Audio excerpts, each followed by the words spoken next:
Good morning students. आज हम class 10 में साइंस सब्जेक्ट में केमिस्ट्री का एक मैथ को टॉपिक पढ़ते हैं। दैनिक जीवन में पीएच का मैथ। इसके पहले पीएच मान को पढ़ चुके हैं, तो आप देखते हैं कि पीएच मान का हमारे दैनिक जीवन में क्या इंपॉर्टेंस है। तो ये 4 इंपॉर्टेंस है और ये बहुत महत्वपूर्ण है। पहला है हमारे पाचन में पीएच का कार्य, यानी जो हम भोजन ग्रहण करते हैं उसमें पीएच मान या पीएच क्या काम करता है, क्या कार्य करता है।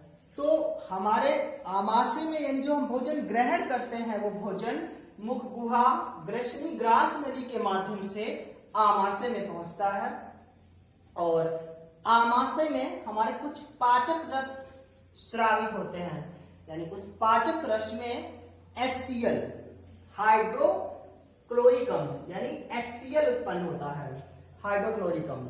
और इसका जो है हाइड्रोक्लोरिक अम्ल, इसका पीएच मान जो है लगभग 1.2 पीएच, यानी इसका जो पीएच मान है वो लगभग 1.2 होता है पीएच वैल्यू। तो जो ये हाइड्रोक्लोरिक अम्ल है ये आमाशय में बिना किसी प्रकार हानि पहुंचाए हमारे भोजन को पचाने में मदद करता है, सहायता करता है। यानी और जब अपच भोजन हो जाता है, यानी कभी कभार हम आवश्यकता से अधिक भोजन ग्रहण कर लेते हैं तो वो भोजन आसानी से पचता नहीं है।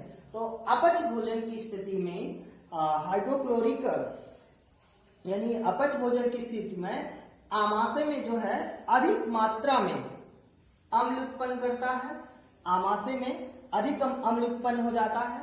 जब अपच भोजन हो जाएगा, जब भोजन नहीं पचेगा तो HCl की मात्रा अधिक हो जाएगी और जिसके कारण हमारे आमाशय में यानी पेट कह सकते हो या उदर गुहा कह सकते हो, आमाशय में क्या होता है कि अत्यधिक जलन व दर्द का अनुभव होता है, यानी अधिक दर्द भी अनुभव होगी और जलन भी हो जाती है।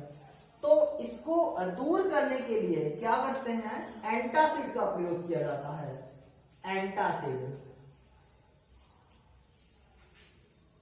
एंटासिड का इस्तेमाल किया जाता है।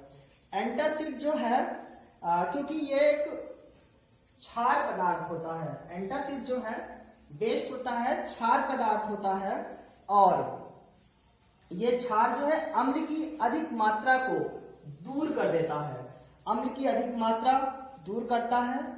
और इसको दूर करने के लिए क्षार में एंटासिड में क्या है कि मैग्नीशियम हाइड्रोक्साइड जैसे कि दुर्बल क्षार का प्रयोग किया जाता है।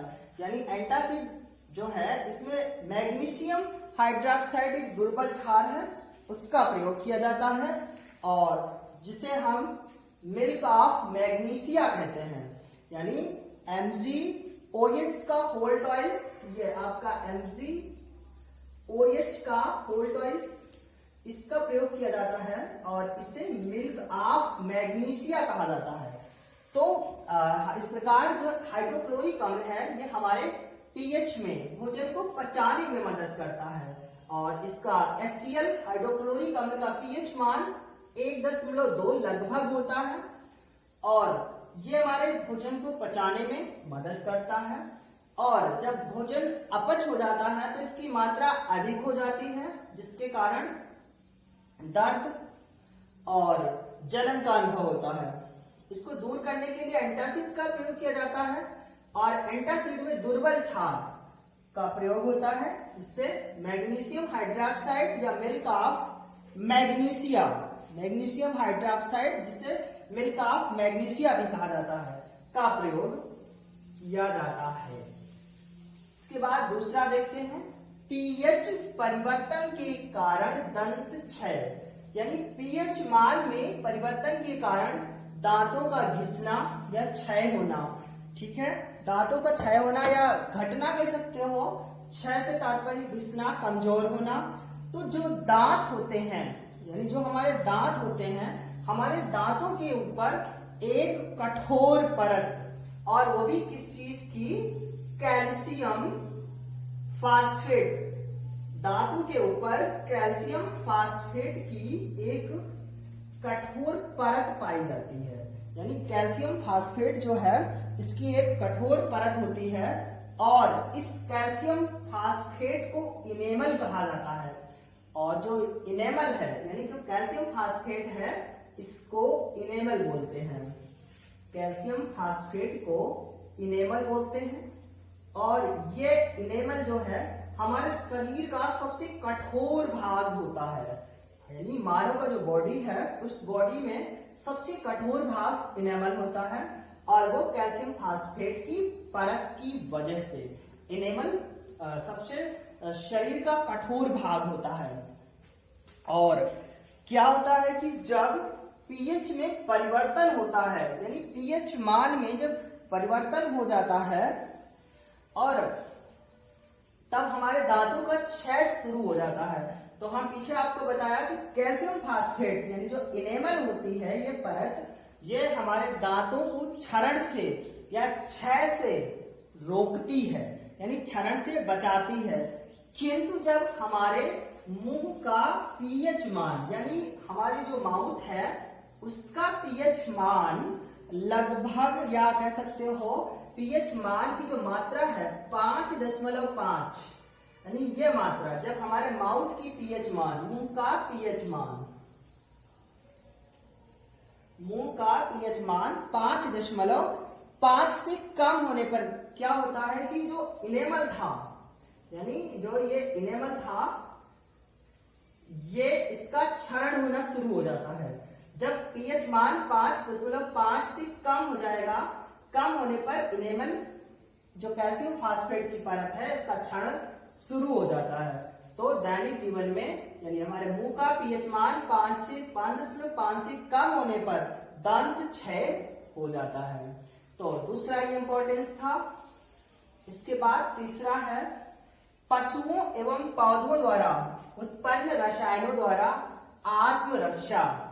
यानी कुछ पशु और कुछ जंतु ऐसे होते हैं जिनके शरीर से रसायन निकलता है। यानी ये रसायन या कह सकते हो हमारे शरीर में इन पौधों की पत्तियां छूने से उभार हो जाता, जलन, दर्द उत्पन्न हो जाती है। या कुछ पशुओं जैसे मधुमक्खी वगैरह के काटने से, डंक से क्या होता है हमारे शरीर में दर्द हो जाता है।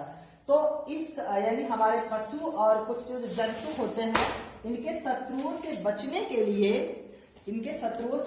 के लिए हमें पीएच मान हमारा महत्वपूर्ण एक रोल निभाता है। वो किस प्रकार कि जब ये शरीर पशु हमारे शरीर में छू जाते हैं या ये पशु हमारे शरीर में काट लेते हैं या इन पौधों की पत्तियां इस प्रकार की हमारे शरीर से टच हो जाती हैं तो वो हमारे शरीर में जलन और दर्द करती हैं।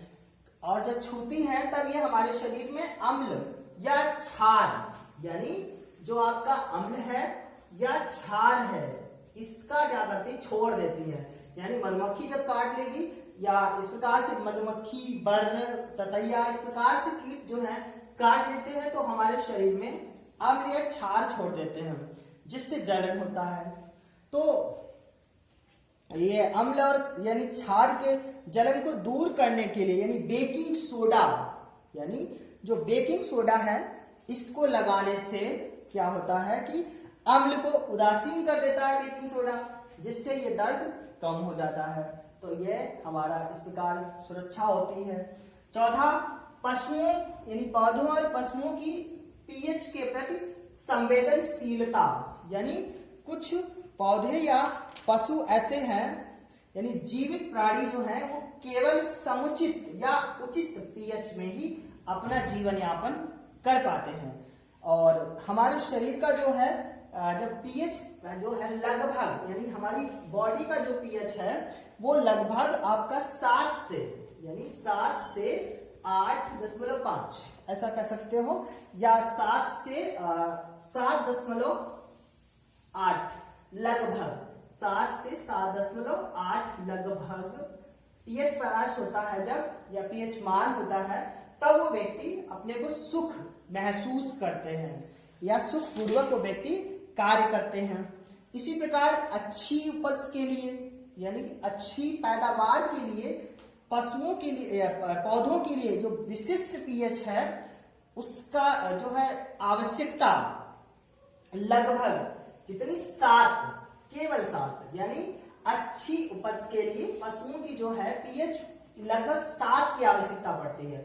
और क्या होता है कि जब पीएच 5 यानी 5.6 से कम हो जाता है तब क्या होता है कि अम्ल वर्षा होती है। अम्ल वर्षा यानी अम्ल बरसता है, वर्षा के साथ अम्ल बरसता है। और अम्ल बरसने से क्या होता है कि जो अम्ल है वो वातावरण में जाकर के जब जल या नदी में मिल जाता है, जल में कह सकते हो, तालाब या नदी में मिल जाता है, और वो जल सिंचाई के माध्यम से पौधों की जड़ों तक पहुंचता है, तो पौधे क्या होते हैं, अम्ल के इकट्ठा हो जाने के कारण ऐसी स्थिति में पौधे को नुकसान होता है, पौधे जीवित नहीं रह पाते हैं। इस प्रकार ये पौधे और जंतु पीएच के प्रति संवेदनशीलता को प्रदर्शित करते हैं। तो दैनिक जीवन में पीएच का वैल्यू जो है हमारे पाचन में पीएच का कार्य है, आपको बताया। और पीएच परिवर्तन के कारण दांतों का क्षय होना, पशु एवं पौधों द्वारा उत्पन्न रसायनों द्वारा आत्मरक्षा हम लोग कर सकते हैं पीएच की वजह से।